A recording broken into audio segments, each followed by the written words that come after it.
안녕하세요. 예. 지금 연세가 어떻게 되시죠? 올해 우리 나이로는 내가 저 용띠니까 63세?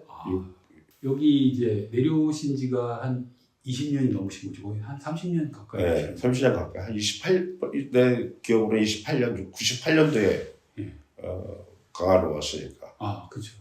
내려오기까지 얘기 좀 해주세요. 여기 강화도가 옛날부터 이게 귀향처예요, 귀향처. 한양에서 죄지면은 그 귀향반에는 그래서 예전에 뭐 연산군도 여기서 중국 단종도 여기 왔다가 영월로 또 옮겨갔던 거고 어찌 보면은 뭐 그 정도의 거창한 인물은 아니지만 내 스스로를 귀향에 처했던 거죠. 이제 그만하고 그 좀 너도 쉬어야 되겠다 이러면서 그 당시에 지금 생각하면 웃기는 얘기죠. 그러니까 갓 30대 중반 이때였는데 그리고 제가 원래 이제 촌놈이에요. 촌놈 출신이 충남 보령 그 대천해수욕장 옆이 제 그 고향인데 거기서 중학교 3학년 1학기까지 마치고 2학기 때 서울로 시골에서 그 당시 얘기하면은 개천의 용 정도는 아니고 개천의 저기 미꾸라지 정도는 좀 됐나 봐요. 그래가지고 서울에서 좀 공부 좀 시켜야 되겠다는 또 아버지가 또 시골에 있던 뭐 모두 가사를 정리하고 서울에서 뭐 사업하신다고 올라오고 뭐 그런 상황이어서 그때 이제 서울로 올라서 서울에서 학교를 다녔던 거죠. 그 농촌에 대한 규서 본능 이런 게 있었던 것 같아요. 그래서 원래 강화 들어오기 전에 원래는 그 고향을 가려고 해서 한번 고향을 내려갔었어요. 근데 고향은 간 지가 제가 볼 때 중학교 그때 올라와서 특별히 뭐 행사나 이런 거 말고는 구체적으로 내가 고향에서 한번 살아봐야 되겠다 이런 생각을 가지고 내려간 적은 처음이었고 그리고 고향에 가니까 이제 그 내가 좀 오랜만에 왔다고 그러니까 그 당시 말에 제가 이제 그 고향에서는 좀 소문이 자자한 놈이었던 것 같아요. 86년도에 학생운동하다가 수배 한 10개월 동안 수배를 당했었는데 그때 뭐 형사들 제방 기관들이 또 그 고향을 완전 발칵 뒤집어 놓고 그리고 내가 다니던 학교에 그 조카들이 다녔었는데 그 조카가 학교에 가서 교무실에 불려가지고 형사들한테 아저씨 오면은 학교나 경찰서에 신고해야 된다. 그런 어떤 그 효율할까 협박을 당하고 그러면서 울면서 집에 돌아오고 그래 아저씨가 무슨 큰 잘못을 저질렀길래 뭐 이러느냐고 엄마한테 그리고 제 형수죠 사촌 형수님한테 물어보고 그랬었나 그러니까 뭐 내 고향 동네에서는 내가 이제 왔다고 하니까 초등학교 중학교 동창들이 그 대천해수욕장 횟집에 한 30명이 모였더라고요. 그 평일날이었는데 그래서 가서 이제 친구들이랑 뭐 술 한잔 먹고 이 얘기 저 얘기 하는데 저기 뒤통수가 찡하게 울리더라고. 옛말에 그런 말 있잖아요. 고향은 금이 환영해야 된다. 스스로 귀향한다고 이렇게 오는 것으로는 여기는 아닌 것 같다. 아무래도 가서 생각해 보니까 가면 사람 노릇 다 해야 되겠더라고. 이것저것 인사치레 다 해야 되고 그래도 안혜민이가 다시 왔네 이러는데 엄벙덤벙 그렇게 내 하고 싶은 대로 하지도 못할 것 같고 이게 어찌 보면 생지옥일 감옥일 것 같더라고. 그래서 야 여기는 못 가겠다. 그래서 아이씨 어디로 가지 그러는데 그때 마침 그 인천에서 같이 활동하시면서 아시던 뭐 다들 아시겠지만 정택이 형 김정태 목사님의 농촌 결국 세상을 살리는 일은 농촌이 사는 길이다 이런 생각을 하시면서 농촌 관련한 일을 하시겠다는 뜻을 가지고 원주나 이런 데 가서 그 농사도 하시고 한두 해 전에 강화로 내려오셔서 계셨던 거예요. 그래서 내가 우연히 그 형님을 만났는데 고향 가려고 했더니 못 가겠어요 형 그랬더니 야 강화 어떠냐? 야 강화로 와라. 그래서 가만 생각하면 강화도 괜찮을 것 같아. 예, 강화로 가죠. 그리고서 그때 이제 강화로 옮긴 거죠. 그게 98년도예요. 그리고 이제 그때 이제 옮길 때는 그때가 인천 민주노총 2기인가 이랬어.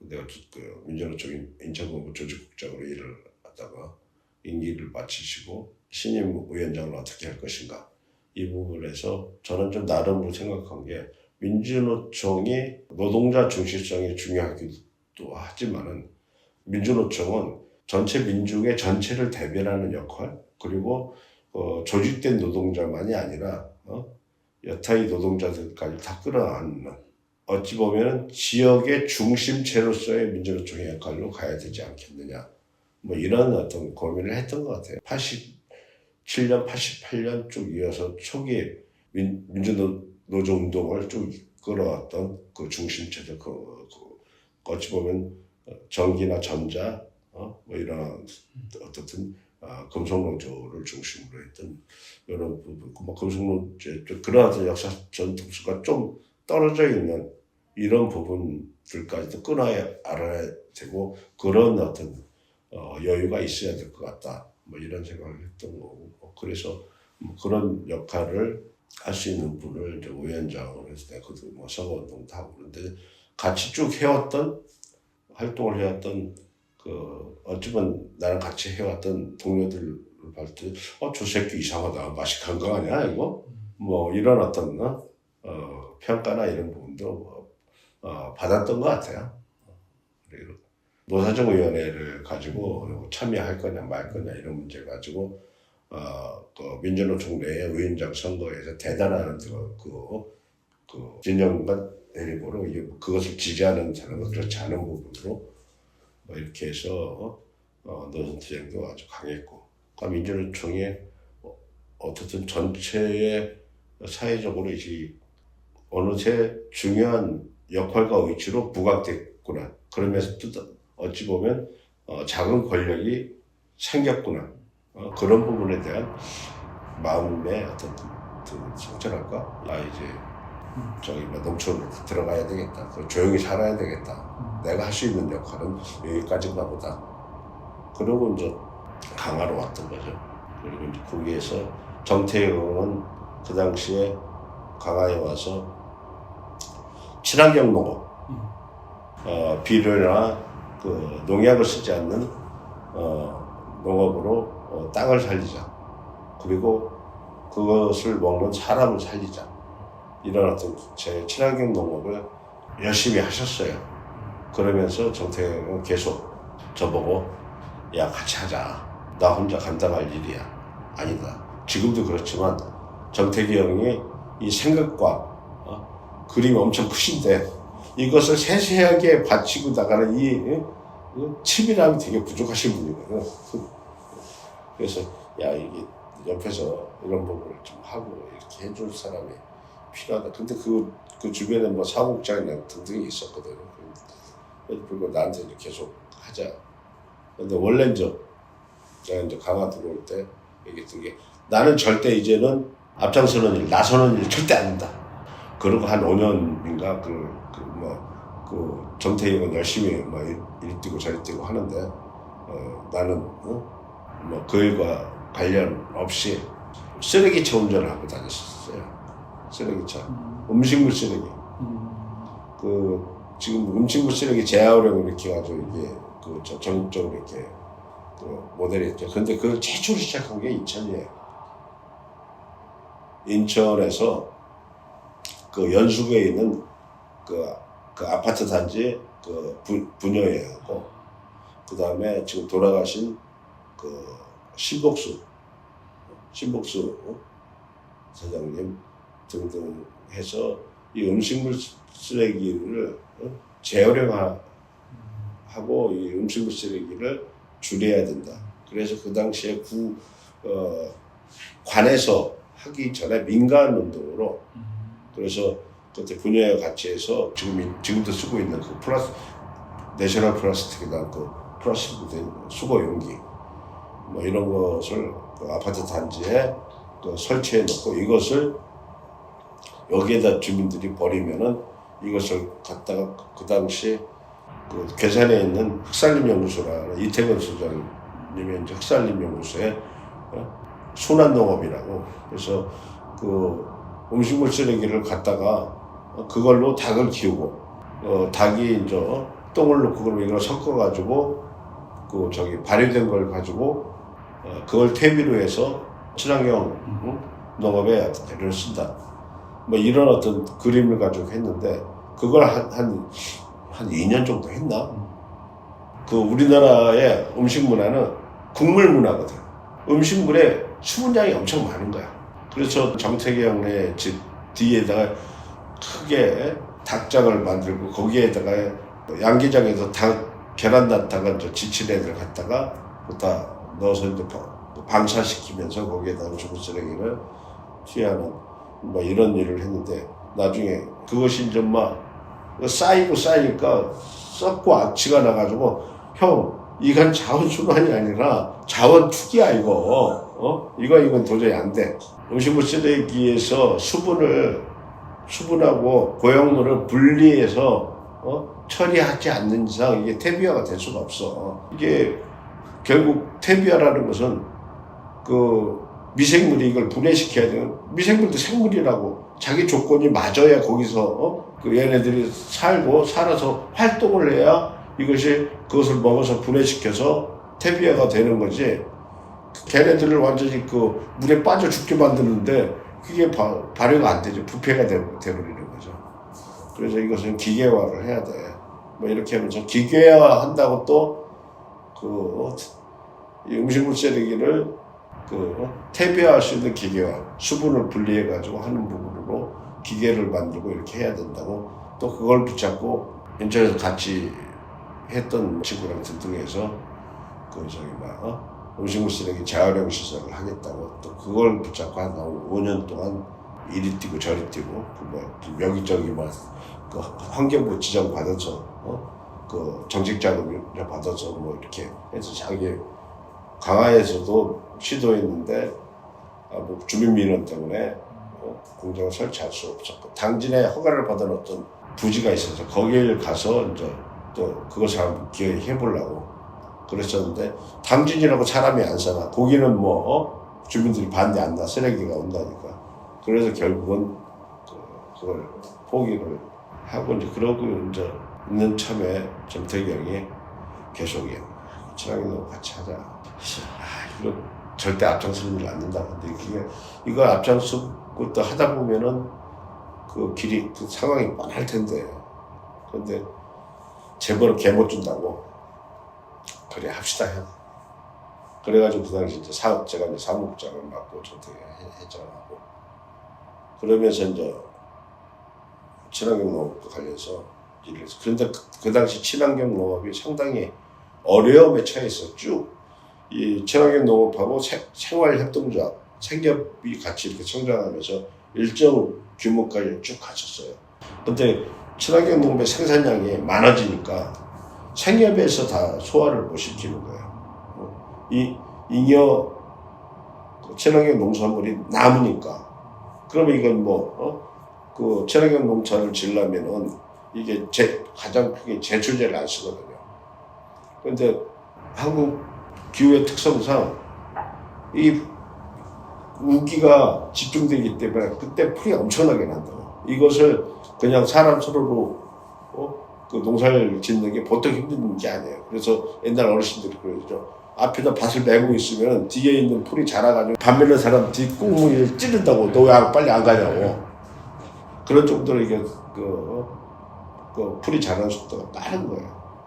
그래서 이제 그런 상황에서 이제 어렵게 친환경 농업을 하고 그 당시 또 이제 김대중 정부 들어서면서 김성훈 장군이 한국의 친환경 농업을 획기적으로 확대시키는 역할을 했죠. 그리고 친환경 농업 육성법을 제정해가지고 그 친환경 농업을 할 수 있는 조건이나 상황을 딱 정리를 해서 그 당시 이제 친환경 농업이 전국적으로 확대돼요. 이런 상황에서 새로운 판로를 확보하지 않으면 안 된다.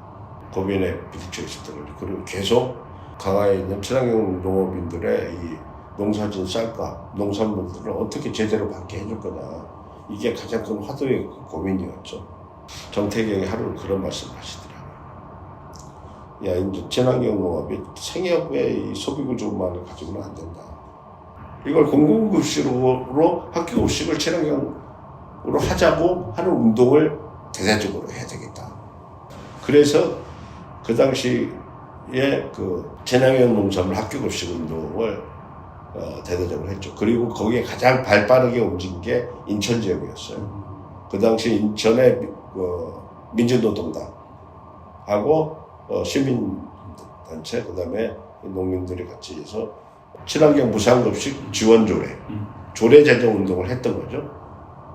그래서 그걸 좀 최초로 그걸 다 서명 받아가지고 좀 되면 그걸 의회에 요청해서 그래서 최초로 주민 청원 조례를 인천에서 했어요.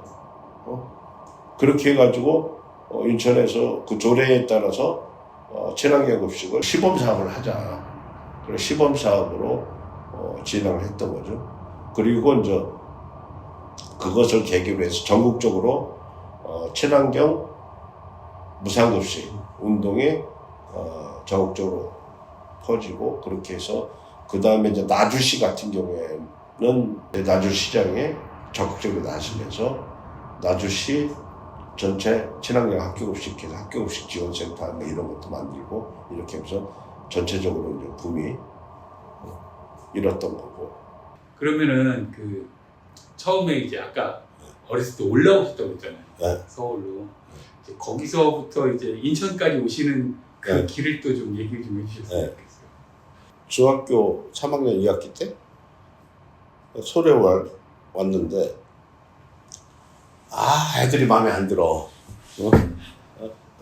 어떻든 뭐 당연한 거겠지만 시골에서는 이게 어찌 보면 그 전 근대적인 것일 수 있지. 선배한테 얻어 터지고 뭐 그러기도 하고 그리고 저기 막 그 무슨 일이 있으면 선배가 또 해결해주고 뭐 그런 것이 있는데 그러니까 되게 애들이 좀 이기적이고 뭐 그렇더라고. 그래서 애들하고 잘 어울리지 못하고 몇몇 가까운 친구들하고만 중학교 3학년 때부터 고등학교 2학년 때까지는 학교 공부도 안 했지.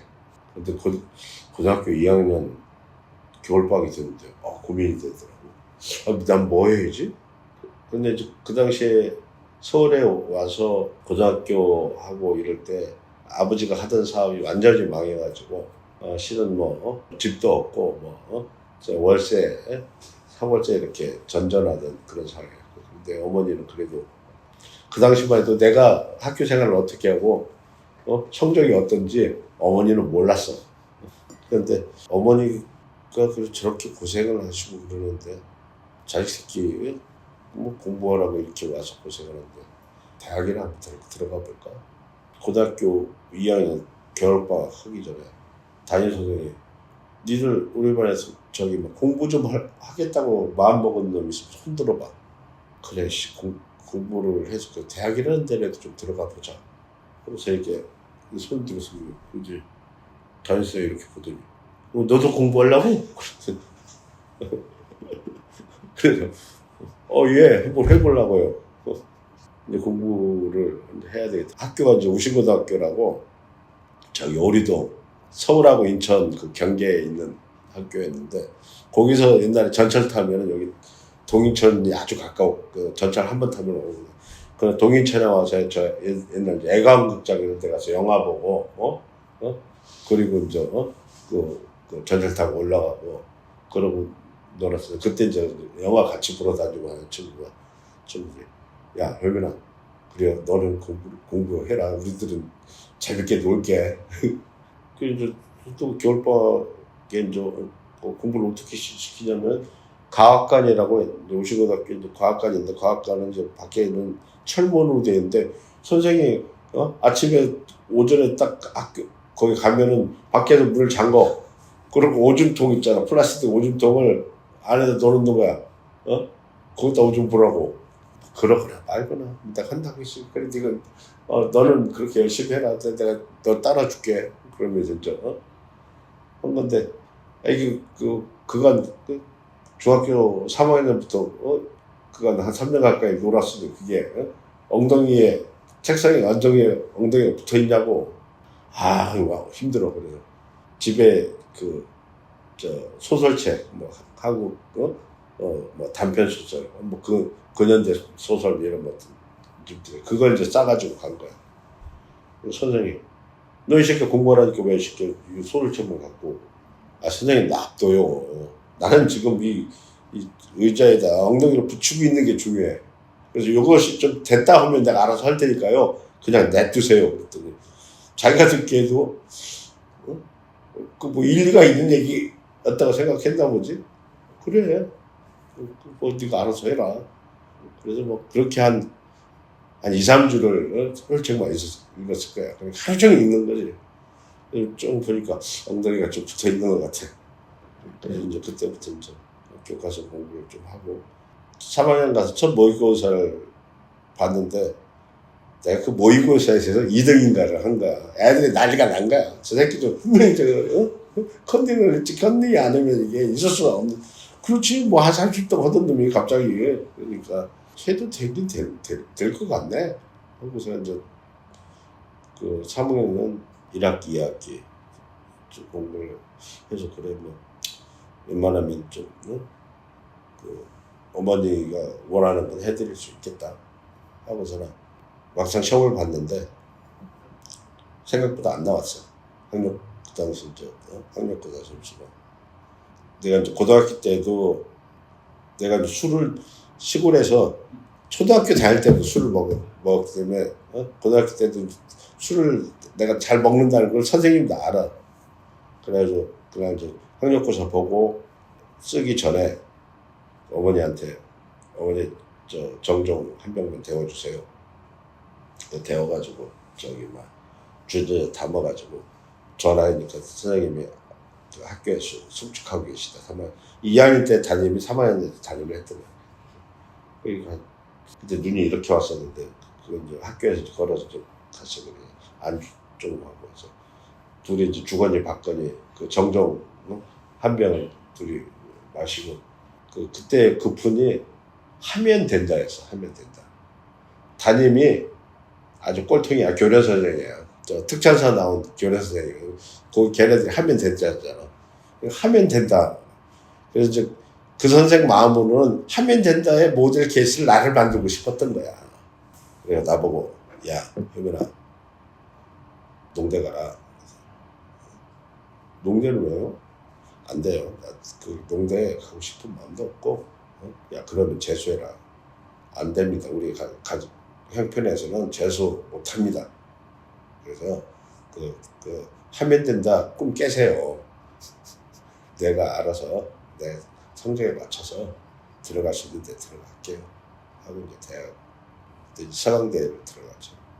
서강대에 들어가서 그 당시에 12.6이 79년도니까 그때가 내가 중학생 때였고 중학교 2학년 때 3학년 때 그때 이제 12.6 저지고 소위 얘기 서울의 봄 이때 이제 그 학교에 계엄령이 떨어지면서 그때 이제 학교 다니던 사촌형 서울대 다니던 사촌형이 학교 가야 되는데 집에 와 있어. 형 왜 그래? 왜 집에 와 있어? 그래서 너는 아직 자세히 몰랐을 텐데 요즘 세상에 그래. 그러고 이제 그랬던 기억이 있었던 거고. 그래서 대학교 내가 83학번이에요. 83년도에 대학 갔는데 그 당시 이제 대학 가서 제일 먼저 접한 게 강주의 실상이었어. 강주. 그래서 내 기억으로는 1학기 내내 울면서 다녔던 것 같아. 근데 4월달, 5월 앞두고 4월달에 우리 학교 첫 데모가 있었는데 그 당시에는 뭐 전두환 때 대학 캠퍼스는 전경하고 학생이 같이 생활했으니까 학교 식당에서 같이 밥 먹고 그리고 강의실 뒤에는 정보과 형사들이 쭉 서서 학생들 특이사항 없는 그래서 교수는 뭐라고 떠들은지 이런 거 다 뭐 그런 시기였으니까. 83년도에 4월 달에 중간고사가 있는데 그때 이제 얘기는 들었죠. 오늘 학교에서 시위가 있을 거라고. 근데 그 당시에는 시위를 그냥 뭐 이렇게 할 수 있는 게 아니야. 학교 내에 진입해 있던 형사들이나 애들 하는 순간 주동자를 잡아가 버리거든. 그러니까 그 당시에는 막 도서관 옥상에다 줄 메고 중간에 매달려가지고 그럼 바로 잡아가지를 못하니까 그 사이에 자기가 떠들고 싶은 거 떠들고 유임을 뿌리고. 그런데 도서관에 앉아서 중간고사 준비를 하고 있는데 도서관에 쨍그랑 하는 소리가 나. 시작했구나. 그런데 1학년 때니까 처음에는 용기가 안 나더라고. 어떻게 나가야 돼 말아야 돼. 그래서 한참 고민하다가 도저히 안 되겠어. 책을 탁 엎고서 탁 일어나서 나갔어. 그래 결국은 그날 물리시험에 중간고사가 시험이 있었는데 시험을 못 봤지. 그리고 이제 나와서 시위를 하고 그때 시위를 하면 하루 종일 이리 쫓기고 저리 쫓기고 하면서 그리고 학교 자체가 완전히 올스톱이 되는 거거든. 그렇게 시위를 마치고 그 다음 주에 이제 들어갔는데 물리학과 교수님이 그 얘기를 하는 거지. 그날 시위가 있는 날 내 수업에 시험을 보러 들어온 학생이 있었다. 나는 아무도 안 올 줄 알았는데 시험을 보러 오는 학생이 있더라. 그래서 나 그날 우리는 오늘 시험 안 본다고 다 돌려보냈다. 하면서 그 교수님이 하신 얘기가 그 얘기였어요. 나치 시대 유태인들이 형장으로 쭉 끌려가는데 한 나비 뒤에 있던 한 유태인이 나는 왜 끌려가야 될지 모르겠다. 나는 왜 내가 죽어야 될지 모르겠다. 그러니까 나는 나치에 대해서 찬성도 안 했지만 그렇다고 반대도 하지 않았다. 나는 어떤 일도 하지 않았는데 왜 내가 무슨 죄를 졌다고 끌려가야 되냐. 그러니까 앞에 나비가 당신이 끌려가서 죽어야 되는 이유는 바로 그거다. 그거에 대한 아무런 행동도 하지 않았기 때문에 결국 당신은 지금 이 상황에 계속 끌려가는 상황이 된 거다. 그 말씀을 해주셨다. 그건 그 당시 나한테 큰 힘이 됐던 거지. 아하, 이런 거구나. 정의라는 것은 스스로 던져서 지켜야 되는 거구나. 그래서 그때 그렇게 하면서 학생운동을 시작했던 거고, 학생운동 마치고, 그때 86년도에 아까 얘기했듯이 서강대 학생운동 민민투 위원장으로 왔다가 그 인천에 5.3 사태라고 했죠. 5.3 사태. 그 당시 내가 죄명이 전국 수배의 소요죄야. 인천 5.3을 소요 사태로 걔들은 규정한 거고 그 소요를 주동했다고 해서 소요죄로 해서 내가 전국 수배가 내려져 있었어. 그래서 10개월 그 전에 내가 수배 상태였었으니까 10개월 수배 받다가 86년 10월 달에 내가 잡혔어요. 그게 이제 건대 사건 이후에 내가 잡힌 때가 건대 사건이 터진 때야. 건국대에서 학생들 한 2,000여 명이 잡혀가지고 내 후배들이지. 후배들 동기들. 그 당시에 내가 그 서대문 경찰서에서 잡혀가지고 서대문 경찰서 유치장에 있는데 왜 조사 안 해요? 그랬더니 엄마 너네 새끼 다른 데로 가야 돼. 그래서 너 새끼 죽었다 새끼야 그러더라고. 남영도 갈 것 같다 그러더라고. 남영동을 가는 것은 죽을 수도 있는 거거든. 그런데 좀 있다가 공항가 담당 형사가 너 새끼 살았다 죽었다 살았다 새끼. 왜? 야 너 마포서로 넘기랬대. 그러니까 조금 있으니까 마포서 공항가 애들하고 정부과 애들이 왔더라고. 마포서를 맨날 이렇게 서로 이렇게 부딪히고 그러니까 거기서 야 효민아 나 살았다. 내가 그랬더니 남영 대검부실이 이 건대 사건으로 이게 그게 꽉 차버린 거야. 그러니까 나는 진짜 그 관할서인 마포서에서 해라 하고서나 원래 남영동으로 보낼 것을 그 사이에 변경이 된 거죠. 그래서 이제 그 마포서에서 조사받고 있는데 마포서 유치장에 있는데 건대 사건 후배들 유치장으로 들어온 거야. 애들이 아주 얼마 밟히고 이게 완전히 다 젖어가지고 그래가지고 무릎 꿇고 엉금엉금 겨서 들어오는 거야. 근데 순간 막 돌아버린 거지. 그래 유치장에서 막 난리를 치니까 어떻게 제를 못하니까 저 전기 충격기로 해서 내가 쓰러져 버린 거야. 그래서 조사받고 이제 서장에 따로 불러가지고 야 효민아 우리 집으로 온 애들은 잘 해줄 테니까 너 그만해라. 난리치지 말아라. 아니 저기 뭐냐고 저게 저 당장 애들 전부 다 해가지고 그 수사 갈아입히고 그렇게 안 하면 나 여기서 죽어서 죽으니까 하자고. 그러니까 달래면서 야야야 애들 절대 때리지 말고 결혼 좀 하면서 그 조사받고 그 당시에 이제 서대문 형무소로 간 거죠. 서대문 형무소는 일제시대부터 있었던 그러니까 화장실이 없어. 뺑기똥이라고 해가지고 주홍색 플라스틱 있잖아요.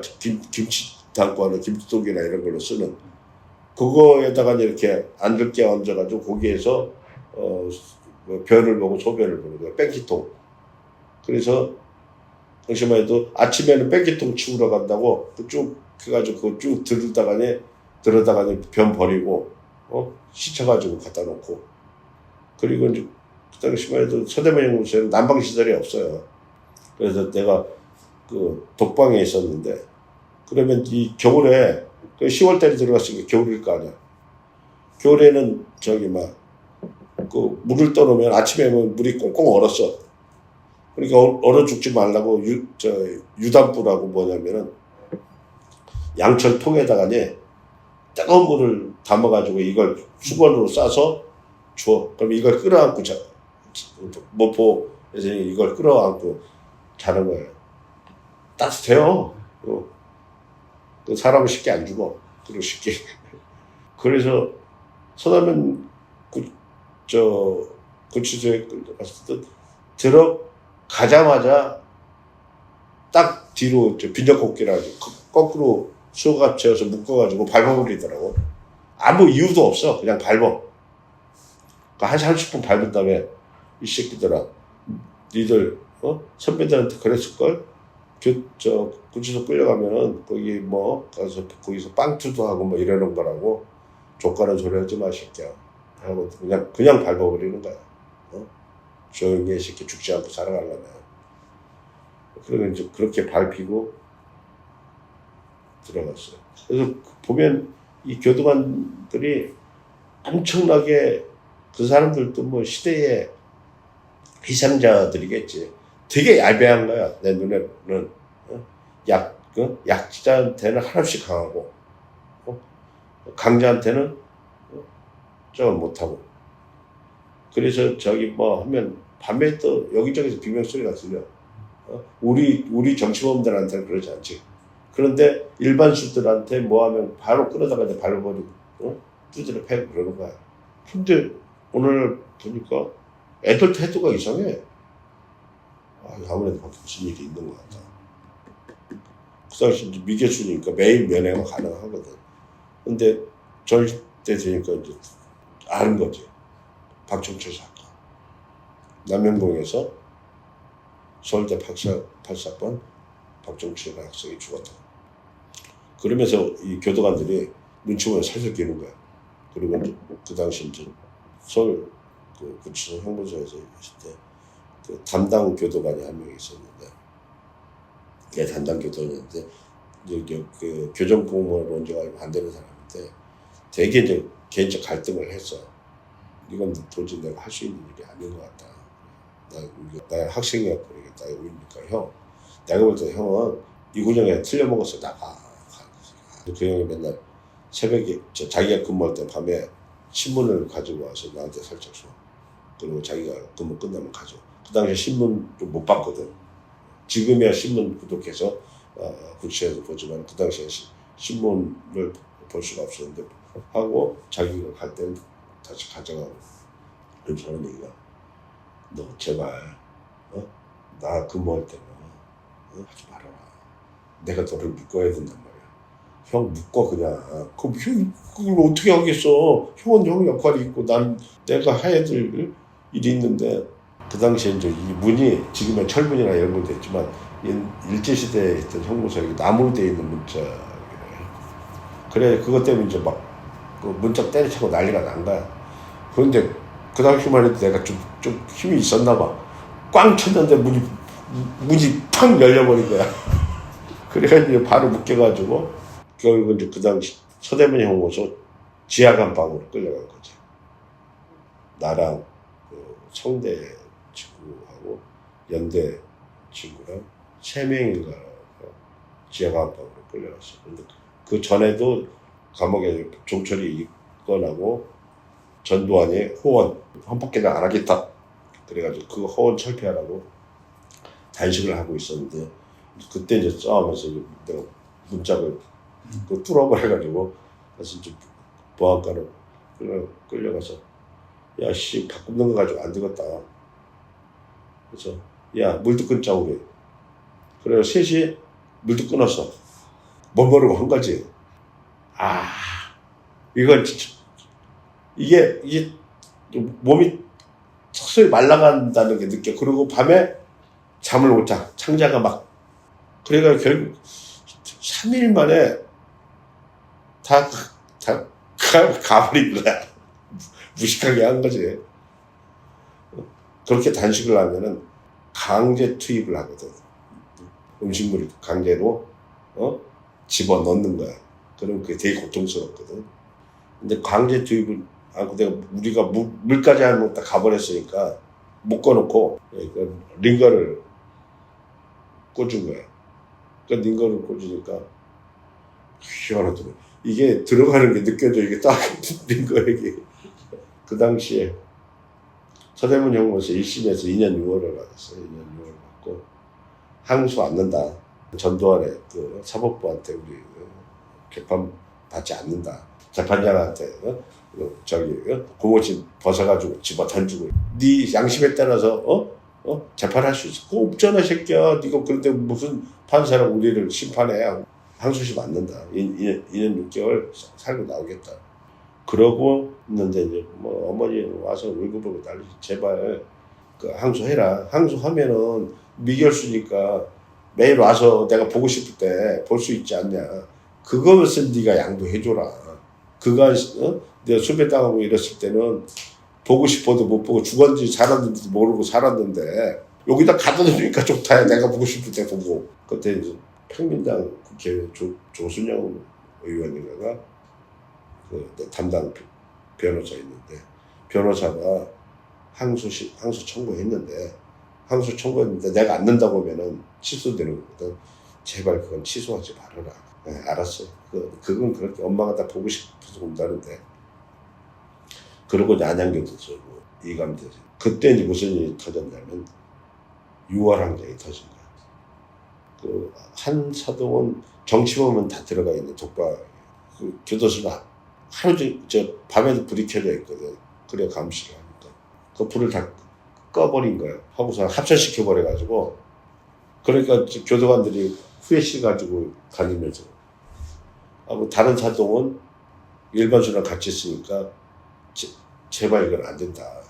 일반 사동까지 불을 꺼버리면 이건 안 된다.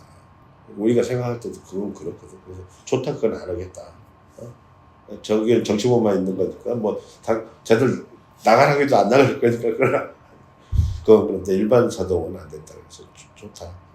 그러고 이제 있다가 87년 그 6월 항쟁. 그래서 그걸로 내가 이제 2심에서 2년인가 형 받고 바로 사면복권이 된 거죠. 87 6.25 선언 하면서 그때가 8월 달인가 나왔는데 저쪽 안양의 그 제지공장 옥상에 노동자들이 그 옥상에 올라가서 막 외치고 이런 것을 보면서 퇴소를 했죠. 내가 가야 될 때가 이제 조기인데 이제 바로 가야지. 그래서 나와서 집에 한 달인가 있었나? 그러고서는 이제 바로 이제 나와가지고 그 현장 가기 위한 좀 준비를 하고 뭐 이렇게 해가지고 그 당시 이제 그 복학생들한테 전부 이제 다시 이제 복학을 해라. 제적당했었으니까. 우리는 또 복학 안 된다고. 그러면서 또 복학생들은 학비를 학기인가를 면제를 해줬어. 그 학비 없이 바로 복학해라. 그래서 야 그러면 무슨 소리야? 복학 안 되는 우리는 또 내놔라. 복학생들은 학비 안 줬으니까 우리는 복학 안 할 거니까 내놔. 그게 60만 원인가 이랬을 거야. 그거 가지고서나 그때 이제 그걸로 인천에 방 얻어가지고 그 월세가 10에 2만 원인가 3만 원인가 이랬을 거예요. 그걸로 이제 생활비하고 이렇게 해서 인천으로 내려왔던 거죠.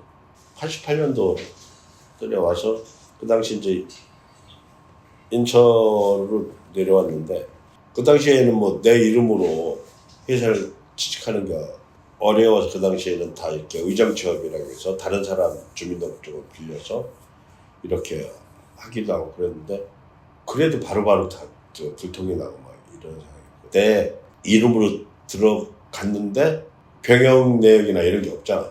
그런데 그래서 주민등록 등본 이런 걸 다 만들었어. 별짓을 다 선수들이야. 별짓을 다 했으니까. 그렇게 해가지고 인천 그 기계공단이랑 중앙공단 바로 옆에 조그만 공단이 있어요. 거기에 대한제사라고 철봉을 그 절단해서 가열해가지고 이렇게 구부려가지고 용접해서 이걸 쭉 연결해서 쇠사슬을 만들어서 큰 대형 유조선이나 이런 데 닷줄을 만드는 회사가 있었어요. 그 회사에 그날 처음 들어갔어. 근데 그때 이제 3명인가 면접해서 같이 들어갔는데 나보다 나이가 어려 보여. 같이 해서 갔는데 두 놈은 안 보여. 그러니까 가서 딱 보고 아닌가 보네. 두 놈은 그냥 간 거야.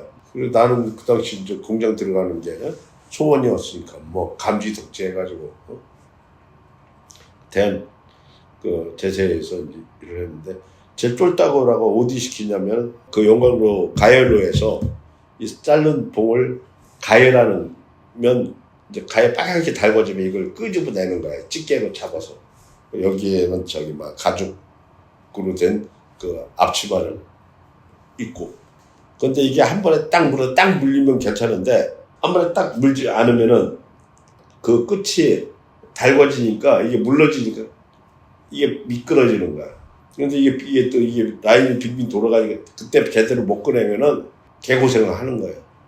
그러니까 이게 바로 앞에서 그러니까 땀이 얼마나 나는지 이것만은 큰 주전자로 그 옆에다 한 주전자를 아침에 떠다놔. 전시 때 되면 물이 하나도 없어. 그걸 다 먹어서 오줌이 한 번도 안 마려. 그러니까 그게 물이 다 빠지고 다 집어넣는 거야. 그리고 옆에다 소금 갖다 놓고 그렇게 그 일을 쭉 하면서 사람도 야, 이 젊은 놈이 도망도 안 가고 잘하네. 근데 이상해. 그래도 가끔 공장장이나 위에서 내려와서 이렇게 생각보다 끈질기네. 근데 월급날을 앞두고서라 총무부장이 잠깐 보자고 한다는 거야. 직감을 했지. 틀렸구나 이게. 안영민 씨는 우리 회사에서 일할 사람이 아닌데. 아니 내가 뭐 일을 잘 못했냐고. 잘하고 열심히 잘하지 않냐고. 그렇긴 해. 야 생각보다 잘하더라 너. 그러더라고. 안영민 씨 대학 나왔지? 나오지 못했어요. 다니기는 했어요. 내가 벌써 다 안다는 거 아니까. 그간 일한 거 하고 좀 더 보태서 여기 봉투에 넣어놨으니까 이거 갖고 가셔. 서로 힘들게 하지 말고. 근데 고민을 많이 했죠. 그게 계기고. 근데 그 당시만 해도 이제 해고 투쟁 하고 막 그럴 때니까 이걸 할지 말아야 돼. 아무래도 내가 그때 이제 들어갈 때, 그 등본이나 이거 만든 거. 이것을 걸면 걸리거든. 공사문조 위조로. 이거 아무래도 하면 애들 이걸 걸 것 같은데 그리고 이게 현장 분위기나 이런 부분에서 봤을 때가 회사는 크지만 이런 수도 자꾸 내가 들어간 지 얼마 되지도 않고 그래서 이게 별로 그렇게 해도 해서 별로 영향이 없을 것 같아. 안 되겠다 하고서. 근데 그 당시에 88년도에는 87년도에 그 대우자동차를 중심으로 해서 부평 쪽에서 그 노조 설립이나 그 민주노조 운동이 쫙 물결처럼 휩쓸고 넘어갔고 88년도에는 그 영향과 여파가 이쪽 그 중앙공단이나 하인천이나 이쪽으로 이제 내려온 거야.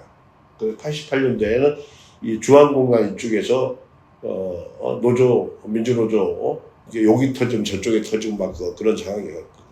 그때 이제 새창물산 노조를 설립하고 그때 이제 노조 설립의 중심이 여성 노동자들이었기 때문에 그 회사의 중심 자체도 여성 노동자들 그리고 대부분 학생 노동자들이었지.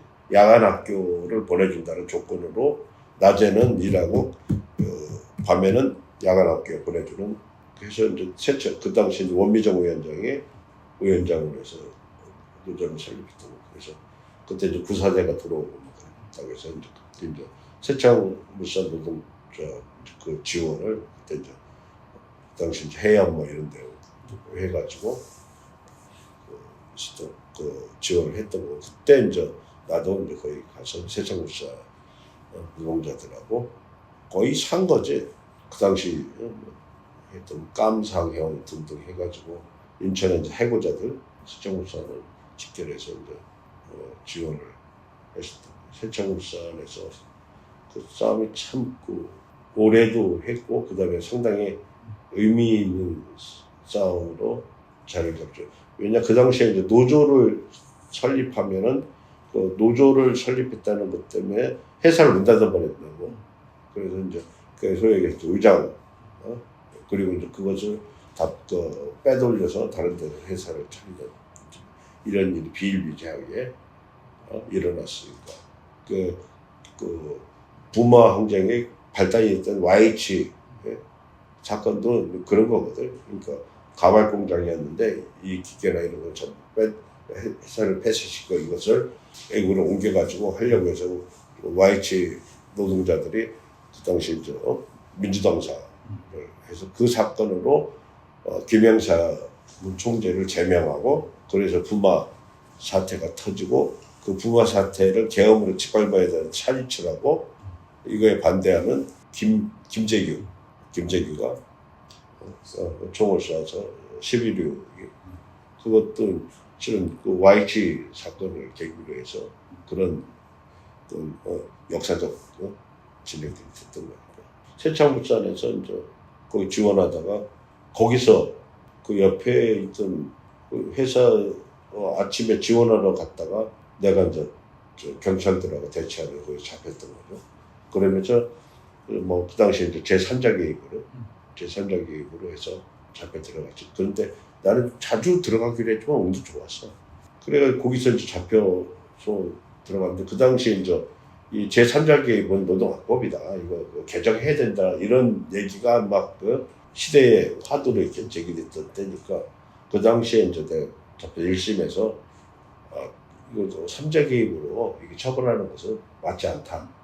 이렇게 해가지고 그냥 집행유예로 나왔다가 그리고 바로 이것은 또 다시 사면복권이 됐습니다. 그래서 참 세창물산에서 이제 그렇게 해가지고 지역 인천교도소에서 이따가 이제 나와서 잠깐 집에 가서 어머니한테 인사드리고 이제 다시 이제 인천에 자취방에서 와서 자는데 이게 잠이 안 오는 거야.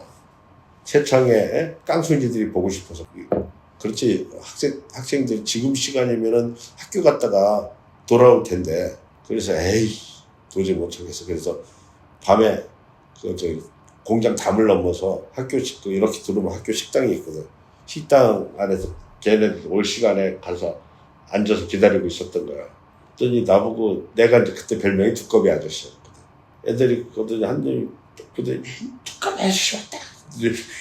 그랬는데 또 밖에 와서 또 잡혀갈까봐 그렇게 해서 그 싸움을 마무리할 때까지 어떻든 있었고 그 과정에서 큰 아픔이 있었죠. 송철순 사무장이 마지막까지 가장 가까이에 내가 있었던 거야. 그때 이제 그 의장 폐업 투쟁을 하면서 그 공장 안에서 문화제를 하기로 했는데 그 공장이 그 넣었거든요. 거기에 이제 플랜카드를 걸자고 그 송철수 사람이 되게 여성 사무장인데 엄청 적극적이야. 그걸 남자들 다른 사람한테 시켜도 되는데 자기가 올라가기 같이 올라간 거야. 근데 공장에 보면은 이렇게 칼라 강판으로 된 게 있고 그다음에 플라스틱으로 돼 있는. 왜냐면 조명이 저 햇빛이 들어오라고 이렇게 중간중간에 이렇게 이걸 섞어놨거든. 그런데 위에서 보면은 이게 구분이 안 돼. 오래돼가지고 빗물에 먼지 이런 게 흩어져가지고 그 송철수 사무장이 이 플라스틱으로 돼 있는 여기를 밟은 거야. 그냥 떨어져 버린 거야. 그래서 송철수 사무장이 내 옆에서 그러고 그 과정에 노은엽에서 일을 하다가 아무래도 노은엽은 그 당시에 이제 뭐 정파들의 연대체였거든. 그리고 이제 그 당시에 이제 뭐 밖에서 시위나 뭐 이런 어떤 기구는 그 당시에 노은엽이 이제 주도를 했었는데 아무래도 나는 저 노동조합이 현장이 맞는 것 같아서 노은엽 사무국장한테 나 인노역으로 갈 테니까 인노역으로 파견해 주셔. 89년도가 88년 말인가 그 인노역에 들어가서 인노역 일을 했죠. 그때 이제 인노역에 쟁의국 간사, 쟁의국 간사 뭐 주로 이제 투쟁 사업자 찾아다니면서 그 지원하는 거. 그 당시에 이제 가두 투쟁이나 이런 게 이거 기획하고 진행하는 거. 그래서 인천이 그 당시만 해도 노동운동의 그 중심지였기 때문에 그리고 그 당시 이제 부평에는 규모가 큰 남자 사업장들이 그쪽에는 여자 사업장도 많았지만은 그 다음에 이제 주안에는 그 부평보다는 규모가 작은 사업장들이었던 거고 그래서 이 부분들이 이제 모여서 그 당시에 이제 각 지구협의회라고 해서 부평 지구협의회, 지역별로 주안 지구협의회, 그다음에 하인천 이렇게 권역을 나눠가지고 지구단위 회의도 하고 이것이 모여서 인도의 전체 회의도 하고 이런 구조로 진행됐던 거고 그 당시만 해도 맨날 지금같이 뭐 정상적으로 집회 신고 내고 집회를 하고 이러는 구조가 아니었어요. 대부분 비밀리에 집회를 기획해서 거기에 몰래 모여서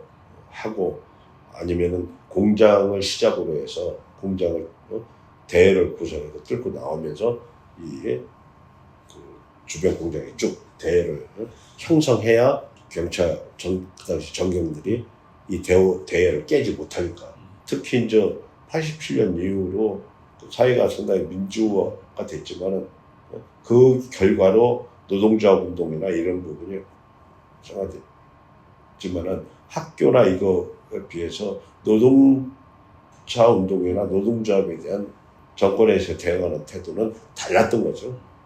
노동조합이나 노동자들에 대한 더 강력한 물리력으로 제압을 하려고 했던 거고 그것을 어떻든 힘 대 힘으로서 부딪히면서 이걸 뚫고 나올 수뿐이 없었던 거고 그런 거기 때문에 일반적인 투쟁이 뭐 해서 기본적으로 이제 뭐 교섭도 하고 이러지만 결국은 최종적으로는 누가 희비를 보여주냐 사용자들도 야 이게 또 예전에 이제 노동자들이 아니다라는 것을 그들 스스로가 인정해야 되는 상황이었기 때문에 그래야만이 이게 해차제 얘기하는 교섭이나 이런 부분도 먹힐 수 있었기 때문에 그런 어떤 전략들을 썼던 거죠. 그리고 그렇게 해서 내가 인도역 활동을 90년도 말까지 인도역 활동을 했어요. 그리고 이 시위 이런 것 때문에 결국 인천에서 내가 수배를 당해요.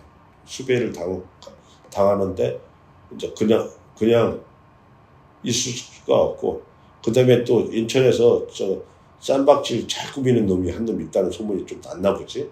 전노협에 신상영 전 의원이 쟁의부장하고 이럴 때였거든. 그래서 내가 인천에서는 이렇게 활동을 못하니까 신부장이 그때 내가 이름을 내 친구 이름 이진구를 이름으로 썼었거든. 이진구 동지를 좀 중앙으로 올려 보내죠. 이진구라는 이름으로 전너협에 이제 어떤 파견된 형식으로 전너협에서 일을 했었죠. 전국 노동자 9개의 큰 행사가 있어요. 하나는 5월 1일 노동절, 그 다음에 11월 달에 노동자 대회, 전태일을 열사를 중심으로 한 노동자 대회, 두 가지 큰 행사가 있어요. 그럼 이것을 어떻게 치러낼 거냐. 그 5월 1일 노동자 대회는 전국 지역 단위로 했어요. 그 지역에서. 그 당시에 이제 5월 달에는, 그 당시에는 그때 임투가 이렇게 맞물려 있기 때문에 그 임투에서 지역에서 교섭력과 힘을 받쳐야 되기 때문에 그 당시 제일 힘이 막강했던 좀 마창노련, 그 다음에 그 울산, 현대중공업의 현대장점을 기점으로, 그 다음에 거제, 그 다음에 인천, 부천, 서울, 이런 부분이 이제 중심적인 역할을 했었는데, 이제 그렇게 하고, 그 11월 노동자 대회는 이 전국의 노동자들이 다 모여서 이산가족 상봉도 하고 같이 만나 밤새 술도 마시면서 해포도 풀고 그런 행사였어요. 그런데 그 당시 내가 이제 전도회 할 때 말해도 이게 합법적인 행사나 이걸로 할 수가 없었어요. 그래서 그 당시에 대부분 이제 뭐 대학을 잡아서 뭐 서울대 가려고 관악산을 넘어서 가고, 고려대 하면 전철 타고 일시에 치고 들어가면서 그걸 장악해서 하고, 이런 식으로 이제 전국 노동자대회를 치렀던 거죠. 실은 쟁의국 일이 내가 내 스스로 시체 처리반이라고 얘기를 했었는데, 그 당시 이제 이 현장이 여기저기서 분신 뭐 이런 게 사실은, 그러면 이제 맨 먼저 달려가는 게 쟁의국하고 조직국이 달려가는 거예요. 달려가서 상황이 어떤지 파악하고, 그리고 결국 이제 그 당시 이제 분신하면 화상 전문 처리병원이 한강성심병원이야. 그 한강성심병원을 근거지로 해서 그것이 협상이 되고 마무리가 될 때까지 그 장례식장과 그 영안을 지키는 이런 어떤 주장을 했던 거죠. 그 일부 그 언론이나 이런 데는 저것들이 시신을 볼모로 뭐 이런 얘기를, 우리한테는 마지막 버틸 수 있는 것이 그 영암뿐이 없었던 거예요. 그것마저 없으면 그 유가족의 슬픔이나 아픔을 어떻게 한치라도 해소할 수 있는, 그걸로 해소도 안 되지만 뭐 그런 역할들을 했었던 거죠. 뭐 인천에서 뭐 다 알겠지만은 경동 집단 분실 사건, 그 친구 자살 방조로 지역 살고 나온 성춘이나 선태나 그때 옆에 있다고 화상이 입은 종화나, 이때 경동 사건에 이제 달려와서 그걸 이제 해결하려고 했던 이런 일들이 있는 거죠. 그리고 전노협에서도 마찬가지. 그리고 내가 또 이제 전노협에서 일하면서 진영을 또 가게 되는데, 전노협에 아침에 출근을 했는데 빨리 안양병원으로 가야 된다는 거야. 무슨 일이냐고, 그 한진중공업 박장수 위원장이 오늘 새벽에 안양병원에 치료를 받다가 투신 자살했다고 한다는 거예요. 그래서 안양병원으로 달려갔지. 이제 바로 이제 아침에 얘기를 듣고서 안양병원을 간 거예요. 안양병원에 가니까 이제 뭐 가자마자 전경들이 쫙 그 병원 입구를 막고 있고, 그걸 이제 해서 이제 뚫고 들어간 거예요. 뚫고 들어가서 그때 이제 나중에 그 조사벌들 것들이 아주 멋있는 사진이 있더만. 내가 걔네들이 이렇게 스프레이를 이렇게 뿌리거든. 내가 뺏어가지고 그 전경한테 뿌리는 것을 그대로 딱 찍어가지고 빼도 봐도 못하게. 이게 당신이지? 잘 찍었네. 그때 이제 우리가 이제 영안실을 장악하고, 이건 이럴 수가 없다. 그분이 스스로 자살할 하등의 이유가 없거든. 그 당시에 한진중공의 상황이나 서대문행 무수가 서울 의왕으로 바뀌어서 의왕 서울교도소에 있다가 교도소 내에서 이제 다쳐가지고 치료한다고 옮겨서 여기서 치료받다가 그랬다는 거야. 이건 말이 안 된다. 그래서 이거 부검하고 해야 된다고 영안실에 모시고 영안실을 지키고 있었던 거죠. 근데 그날 그 새벽에 영안실까지 때려 부시고 구멍을 뚫고 들어와서 시설을 탈취해 갔던 겁니다.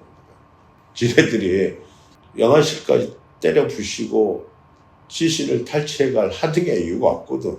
우리 그 사전에 서로 또 상호 그 의사들을 같이 배석시켜서 부검하자 이렇게 합의를 했었던 거거든.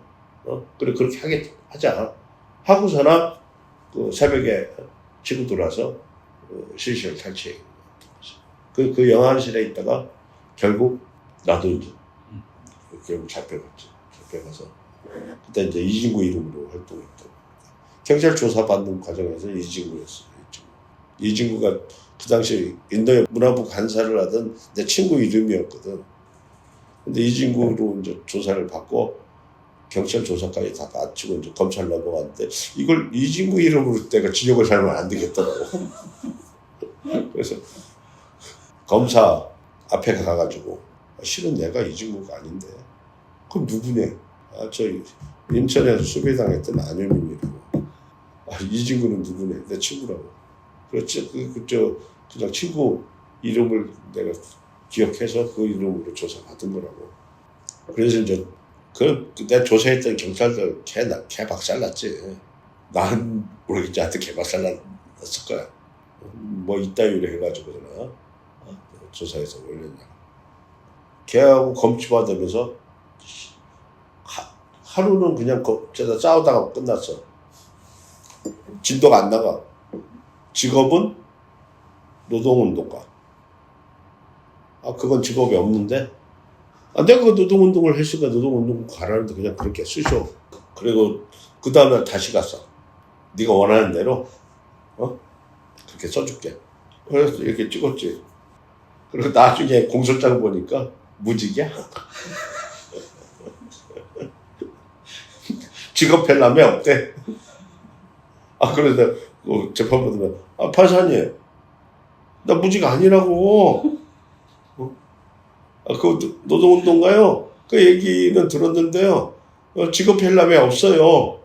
그래서 그때 이제 전남에서 일하면서 박창수 사건으로 진역사를 하고 다시 나와서 이제 전노역으로 다시 복귀를 할까 이런 생각을 하다가 전노역 일을 하면서 되게 이게 좀 그 당시에 이제 뭐 집회나 이런 거 쫓아 조직하고 만들고 그다음에 그 당시만 해도 이 선동이라는 게 되게 중요한 스타일이었어. 그래서 내가 또 그 선동을 교육한다고 그 당시에 선봉대 이런 거 쌈박질 잘하는 노조 조직을 만들어서 워낙 이게 전투적 상황이니까 이 선봉대를 만들어서 선봉대 덕목으로는 이 쌈도 잘하고 이 연설도 잘해야 된다. 그래서 뭐 그런 교육도 하러 다니고 그랬는데 그게 몇 년쯤이에요? 그때가 그렇지 90년도 91년도 그거 쭉 이어졌지. 그 다음에 선봉대라고 하는 노조 선봉대라고 하는. 그래서 그 당시에 이제 선봉대라는 것은 회사를 지키겠다는 구사대에 대응하는 어쩌면 정당방위대 뭐 이런 개념이었는데 그것을 어떻든 노조의 그 활동의 어떤 선봉 역할을 하겠다. 전투적으로도 활동적으로도. 그래서 그 출신들이 나중에 조합의 어떤 간부나 이런 부분으로 그 과정을 겪은 사람들이 많이 이렇게 성장하고 뭐 했는데 전남에 있으면서 현장의 노동자들이 생성한 이런 거하고 내가 너무 떨어져 있구나.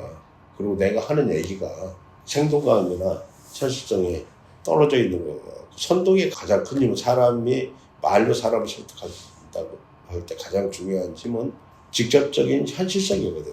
거기에서 저는 내가 하는 얘기가 정말 얼마큼 큰 현실성을 갖고 있는가 이런 부분에 대해서도 좀 자문하고 뭐 이런 상황이기 때문에 그 지역 사회도 길게 안 했어요. 그때도 그 뭐 재판 받고 바로 뭐 시대 상황이 그랬으니까 바로 난 이제 집행유예를 나왔고 바로 또 그거 또 참여를 받고 그랬는데 그때 이제 그 당시에 이제 국민운동연합 사무처장 하던 그 선배는 그간 쭉 사무처장 역할을 하다가 이제 그만 쉬셔야 되겠다고 사직하고 집에서 쉬던 중이었는데 한진중공업의 박창수 조합장이 그렇게 됐다는데 가만히 있을 수가 없잖아. 그래서 문상을 온 거거든. 근데 거기서 그 영안실에 있다가 똑같이 나랑 잡힌 거야. 나는 집행유예를 받을 수가 있어. 그런데 그 형님은 누범정에 걸려서 판사도 뭐 알겠다 당신이 상황하러 오고 이걸 알겠는데 이 누범정에 걸려서 당신한테는 집행유예를 못 해준다. 그래서 집에서 쉬시고 있는 분은 징역살이를 하게 된 거야. 그것도 2년인가 받아가지고. 그래서 나 그 나오면서 그 선배한테 미안해가지고 형 나는 들어가서 몇 년 살아도 괜찮아. 근데 형이 이게 어떻게 돼? 야 그래서 그때 이제 뭐 그 과정을 갖고 바로 나와서 복귀를 할까 고민하다가 그냥 전내를 정리하고 다시 인천으로 내려왔던 거죠. 내가 인노협 활동하고 전노협 활동할 때는 급여라는 게 없었어요. 급여라는 게 없고 하면은 저 명절 때 이럴 때 집에 들어갈 때 저거 그 고기라도 한 건 사가지고 가 해서 주는 뭐 금일봉이랄까 이제 이런 것을 가지고 그 이제 전노협이나 인노협에 주는 것이 그런 거였어요. 그러면은 희한하지 월급 없이 사람이 어떻게 살아? 그 당시에는 직업이 2개였어요. 그 낮에 그 노동운동 뭐 인노협 이런 거 상관하고 밤에 학원에 가서 학원 선생을 하는 거. 또 그게 아니면은 새벽에 우유 배달을 하는 거. 그리고 새벽에 그 세차. 옛날 아파트 단지에 가면 새벽에 세차를 해주는 게 있었거든요. 이제 그런 일을 한 거예요. 그래서 그 새벽에 세차를 한다든지 아니면은 그 우유 배달을 한다든지 그다음에 저녁에 학원에 가서 강사를 한다든지 이렇게 해서 생활비는 그걸로 벌고 그럴 때 우유 배달하다 망한 케이스가 많아요. 나도 그 케이스 중에 하나인데 우유 배달을 하면은 지금 마냥 이게 지로나 뭐 이런 게 아니고 집에 가서 받아야 되거든 우유값을. 그런데 우유값을 받으려면 그 사람들이 있는 시간에 맞춰서 가서 우유값 달라고 해야 되는데 그 시간이 없는 거야. 그리고 또 하나는 뭐냐면 우유값은 푼돈으로 들어와. 그런 평소에 돈이 없잖아. 그럼 우유값 받은 걸로 오랜만에 저기 막 친구들 만나고 또는 조합 사람들 만나면 호주머니 있고 돈이 있거든. 그걸로 우선 쓰는 거야. 그런데 이게 한 달에 한 번씩 그 보급소에다가 정산을 해야 되는데 그때 돈이 없는 거야. 그럼 어떻게 해? 그러면 뭐 이리저리 해서 돈 꿔다가 보급소에다 정산하고 그러니까 그 푼돈보다 더 다 써버리고 정산할 때는 빚없고 우리가 이제 인노협을 할 때나 전노협을 할 때는 지금이야 이제 뭐 그 민주노총이나 그 산하 조직의 어떻든 상근하는 다 급여가 정상적 체계에 따라 규정이 돼 있고 그에 따라서 뭐 상여금이나 그 퇴직금 이런 제도가 다 만들어졌지만 그 당시에 민노협 활동이나 이런 거 할 때는 뭐 그런 게 아니라 그러니까 실은 자기의 먹고 사는 문제는 자기 스스로 해결해야 됐다. 그래서 또 이중직업, 뭐 학원 강사나 우유 배달꾼이나 아침에 세차를 하거나 이러면서 생활비를 벌었던 그래서 그 당시에 이 결혼 생활을 하는 사람들은 참 힘들었죠. 그래서 이제 결혼 생활을 하게 되면 대부분 둘 중 하나가 그 생활을 결국 책임지는 이런 상황이 같이 우리 운동으로 세상을 다 같이 바꾸자. 우리는 동지요 했던 사람들이 너는 해. 나는 먹고 살아야지. 라는 걸로 이렇게 역할 부담을 해야 됐던 그런 상황이 있었던 거죠. 아까 이제 잠깐 처음으로 돌아가면요.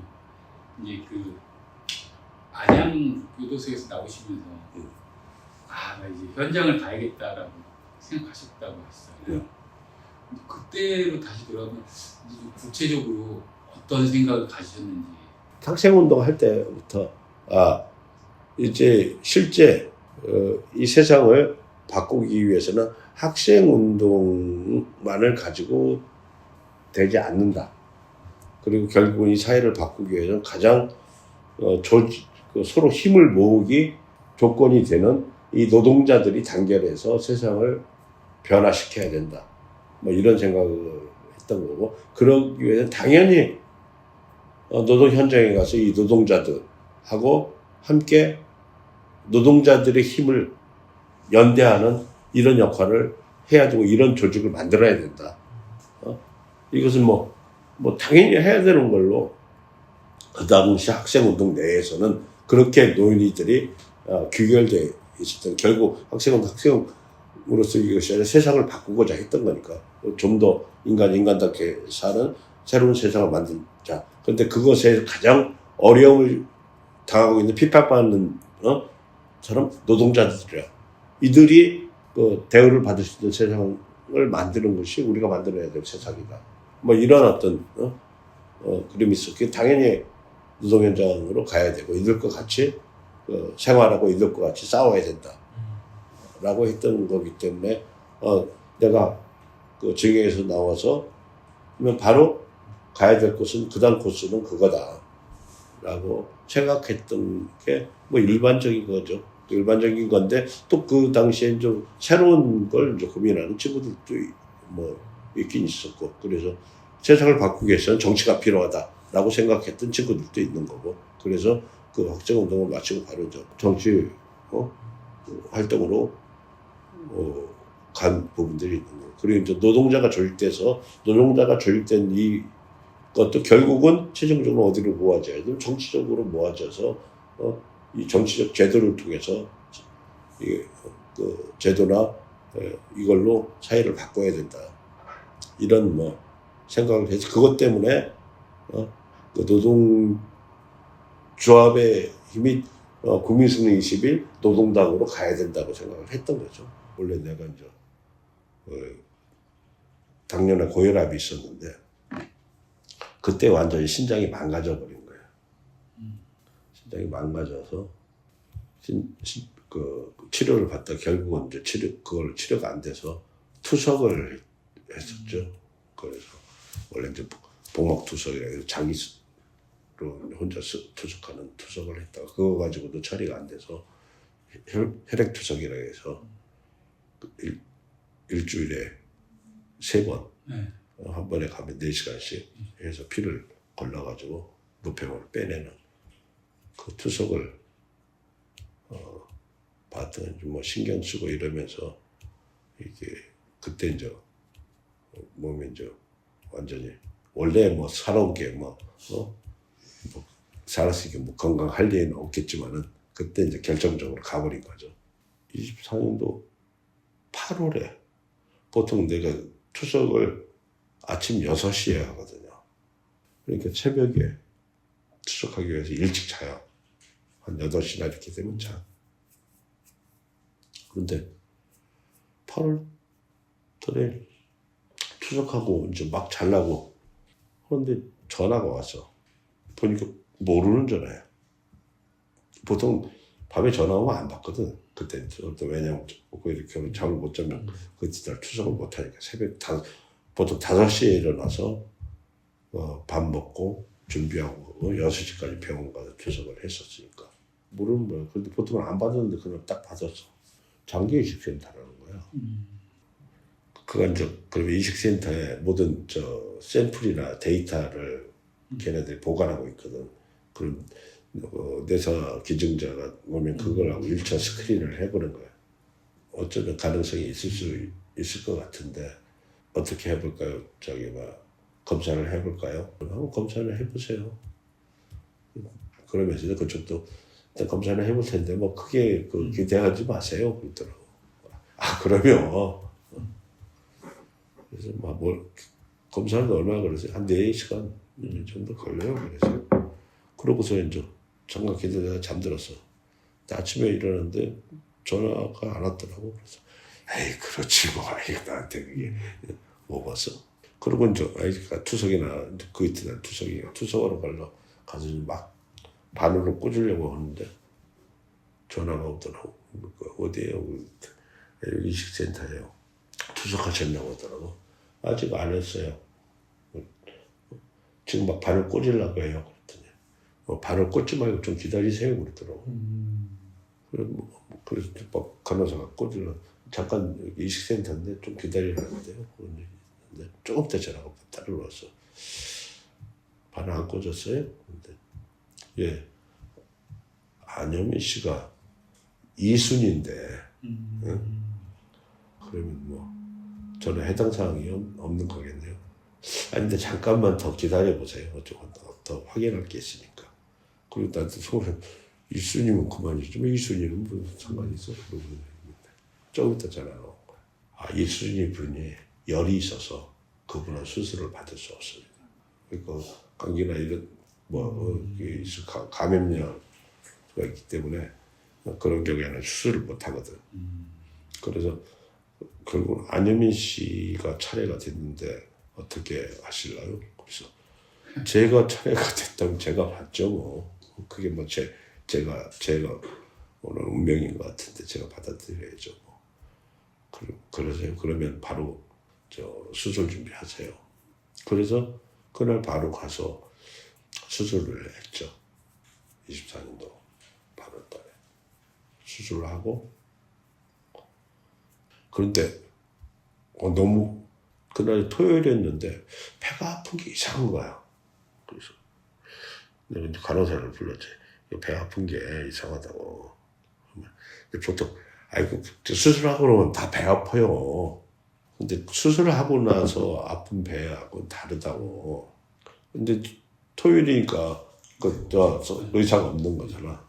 그래서 이거 이상하다고 그 엑스레이 다시 한번 찍어보고 하라고. 엑스레이 찍어봐도 별 이상이 없다는 거야. 그런데 막 미치겠어 새벽에. 내가 좀 알치고 다시 와서 이거 다시 확인하고 오라고. 그래서 새벽 다시인가 같더니 와서 찍어보더니 그걸 해가지고 그 담당 주치한테 노트를 했나 보지. 애들이 사색이 돼서 막 뛰어들어온 거야. 큰일 났다고. 내부 장내에서 출혈이 생겨가지고 그 배가 이렇게 불러오고 막 아팠던 것이 이제 이게 장내 출혈로 내부에서 출혈이 됐던 거지. 이제 배가 불러오고 이런 것을 이제 수술하고 나면 가스가 안 빠졌어. 가스 찼다고 이제 그렇게 했었던 거. 그렇게 해가지고 부랴부랴 막 응급으로 혈관센터로 들어가가지고 찢어진 그 혈관 잡고 그렇게 해가지고 그 수술하고 중환자실에 들어갔다가 다시 중환자실로 들어가는 거야. 중환자실에 있는데 의사가 오더니 어떻게 일어나 밥 먹을 수 있겠어요? 그래서 밥 먹을 수 있겠는데요? 그러니까 간호사한테 한번 이렇게 해서 식사하시게 해봐. 식사시켰더니 식사 시간이 됐거든. 그리고 저는 아무 기억이 없어. 그런데 그러니까 입에 코 막힌 거야. 그 기도차 비빔을 한 거야. 내가 이렇게 밥 먹는다 일어났다가 그대로 앞으로 해서 심장이 멈춘 거야. 심장마비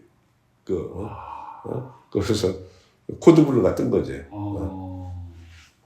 거기서 그런데 병원 안에서 그랬으니까 바로 살았어. 주치해서 다시 심장 박동시키고 다시 살아난 거야. 시간이 오래돼서 이제 좀 정리를 해야 될 것 같아요. 일단 이번에 주제가 인천 지역 노동조합 협의회 인노협이라서 늘 궁금했던 게 인노협이란 조직은 어떤 조직이었나, 이거 좀 정리를 좀 해주셨으면 좋겠어요. 그 당시 인노협 하면 실은 아까 얘기했던 87년 6월 항쟁 이후에 그 다음에 확대된 민주주의 공간을 이용해서 가장 핍박받고 어려웠던 노동자들이 그것을 이어서 다시 튀어나오게 되죠. 그것이 제일 먼저 튀어나왔던 전제 대우자동차. 그 이후에 그 영향을 받아서 부평 지역의 노동자들이 공장들에서 노동조합을 만드는 운동이 물결처럼 일어났죠. 그 영향으로 해서 부평 지역에 있는 많은 회사들에서 이제 노동조합이 만들어졌던 거고, 그 영향을 이어서 그 다음에 주안 지역, 그 다음에 저쪽 검단이나 이쪽 목재단지, 하인천 이런 지역으로 이 노동조합을 만드는 하루 아침 여기서 노동조합을 만들어서 꿍짝꿍짝하면 이쪽에서 북치고 깽가리치고 막 그러는 상황. 아까 얘기했듯이 이 하나의 그 회사 규모 내에서는 사장들은 이 세상이 뒤집어진 거야. 그 사람들 시야로는. 그것을 노동자와 회사 사장 그대로 그 힘과 힘으로 붙으면 이거 게임이 안 되지. 그런데 여기에 사장은 경찰, 소위 얘기해서 국가 권력을 이용할 수 있었거든. 그러니까 개별 사업장의 힘만을 가지고는 한 회사에서의 노동자들의 요구나 이런 것을 실현시키기가 어려웠던 거죠. 그래서 노동조합들을 힘을 모으는, 이걸 연대시키는 이런 역할을 해야 되는 조직이 필요하다. 그래서 인천 지역의 노동자들, 그리고 인천 지역의 노동조합들이 그때 만들어진 민주노조들이 연대해서 서로의 활동을 공유하고 지원하고 필요에 따라서 서로 힘을 모아서 싸우고, 그 당시에는 공동임투 이런 부분을, 그러니까 공동임투라는 게 지금 마냥 뭐 산별 교섭을 하고 이런 게 아니라 비슷한 시기에 교섭을 하고 투쟁을 하는 거야. 그럼 그 힘을 가지고 같이, 그러면 그때 이제 다 일을 멈추게 되니까, 그때 그 모아진 힘을 가지고 열악한 회사, 힘이 약한 회사, 이런 데도 지원을 하고, 이렇게 하면서 어찌 보면은 협동화된 힘을 가지고 교섭력을 키우고, 그리고 일정하게 그 힘으로 국가 권력이나 이런 부분에 개입을 완전히 없앨 수는 없지만 일정 정도 방어해내고, 걔들 입장에서 봤을 때, 야, 이거 잘못 건드렸다가 이거 벌점 수시지, 이거 문제가 커지는 거 아니냐. 그러면 웬만하면은 그 당시에 공동임투 웬만하면 이제 회사 측에, 야, 이 정도면 교섭해서 타결해. 그래서 교섭력을 강화하는 수단이 됐던 거죠. 그렇게 하고, 그러면서 그것의 어떤 결과로 모아진 힘이 그런 역할을 하는 것을 피부로 느끼게 되면, 우리가 연대를 해서 인노협이라는 틀에서 같이 움직이니까 이런 효과가 있구나.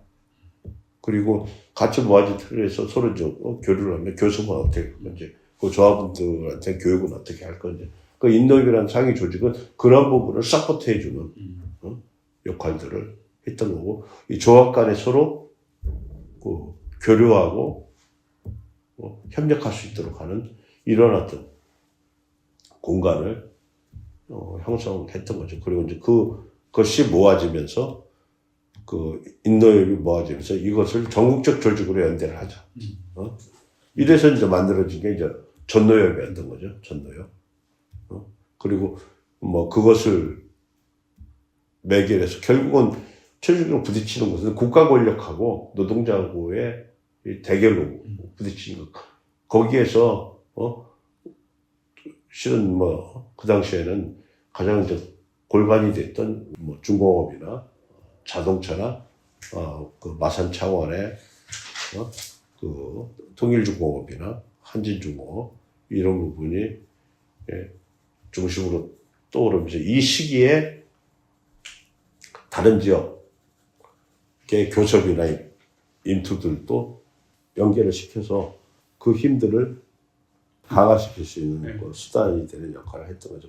그 힘이 모아져서 결국은 지금 얘기하는 민주노총 이런 부분에 실은 그 시작점 골간이 인노협 그리고 그것이 나간 전노협 그것이 나중에 확대된 전국 노동자 대표자 회의 뭐 이런 부분으로 가서 나중에는 민주노총이 만들어지는 어떤 시발점이랄까 이런 역할을 했던 거죠. 선배님 인생에서 인노협은 어떤 건지 어떤 의미였는지 좀 얘기를 해주시면 좋겠습니다. 인노협은 내 첫사랑이죠. 악순동을 하고 내가 정말 내 의지로 세상과 부딪힐 때 그 공간이 인노협이었던 거 세상하고 부딪히는 그리고 그 순간 그 인노협이라는 공간에서 만났던 뭐 세창물산이라든지 그 인노협의 동지들은 그 시대에 내가 가장 사랑했던 동료이고 친구이고 애인이었던 거죠.